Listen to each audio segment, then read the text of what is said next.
नमस्कार, आप देख रहे हैं भारत समाचार लाइव और मैं हूं आपके साथ वैशाली। आइए रुक करते हैं आज की खास खबर पर। ब्रेकिंग। अमरेली जिले में बीजेपी एमएलए की मौजूदगी में हमला। लाठी तालुका के दमननगर में खटमुट के दौरान एमएलए जनक तलवाया का हमला। दमनगर शहर के बीजेपी जनरल सेक्रेटरी प्रकाश ताजा पर जानलेवा हथियार से हमला। कार्यकर्ताओं में भगदड़ मच गई और अफरा तफरी भी मच गई। घायल बीजेपी पदाधिकारी प्रकाश ताजा को तुरंत भावनगर हॉस्पिटल ले जाया गया।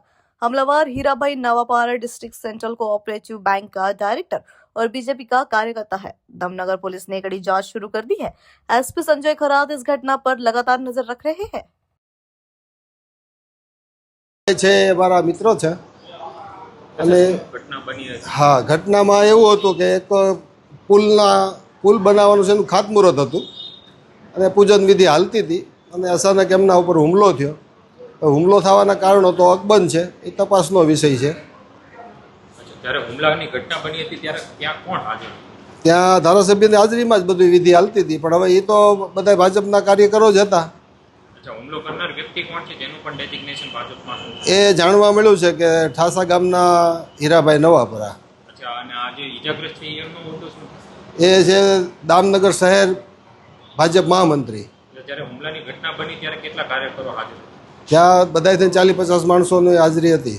આ બનાવને લઈને તમારું શું માનવું છે? શિસ્તબદ્ધ પાર્ટી છે આપણી, તેમ છતાં હુમલાની ઘટના બની. હવે ભાજપ રાજકીય હુમલો થયો છે, કોઈ વ્યક્તિગત કાંઈ મુદ્દો છે, એ તો હવે તપાસ થાય ને હું બહાર આવે છે ત્યાર પછી ખ્યાલ આવે. આ ઘટનાને લઈને ફરિયાદ કરવામાં આવશે? ફરિયાદ તો કરશું જ. હુમલા કરનાર વ્યક્તિ પછી ત્યાંથી ભાગી ગયા હતા? હા, એ પછી ત્યાંથી નીકળી ગયા હતા. અને કાર્યક્રમ હાજર હતો એ સમયે હથિયાર લઈને આવ્યા? હવે હું તો હાજર નહોતો, પણ બીજા એવું કીધું કે હથિયાર તો એના હાથમાં જ હતું એમ. આજે સવારે 10 વાગે 10:30 વાગે અમારે ઠાસાથી દામનગર રોડ ઉપર દામનગર ખાતે એક બ્રિજનું ખાતમુહૂર્તનો કાર્યક્રમ હતો અને આ કાર્યક્રમની અંદર અમારી ખાતમુહૂર્તની વિધિ ચાલુ હતી અને ચાલુ વિધિમાં ઠાસા ગામના વતની અને અમરેલી જિલ્લા મધ્ય સહકારી બેંકના ડિરેક્ટર હીરાભાઈ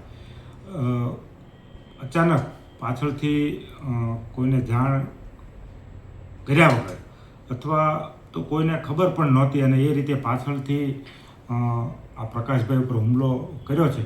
અને હુમલા બાદ જે મારી પાસે જે પ્રમાણે માહિતી આવી છે અને જે પ્રકારે મેં બધું જાણ્યું છે તે પ્રમાણે 1.5 વર્ષ પહેલાં એમના ફેમિલી પ્રોબ્લેમના કારણે આ ઘર્ષણને એ અદાવતના કારણે આ હુમલો થયો છે એવું મને પાછળથી જાણવા મળ્યું છે.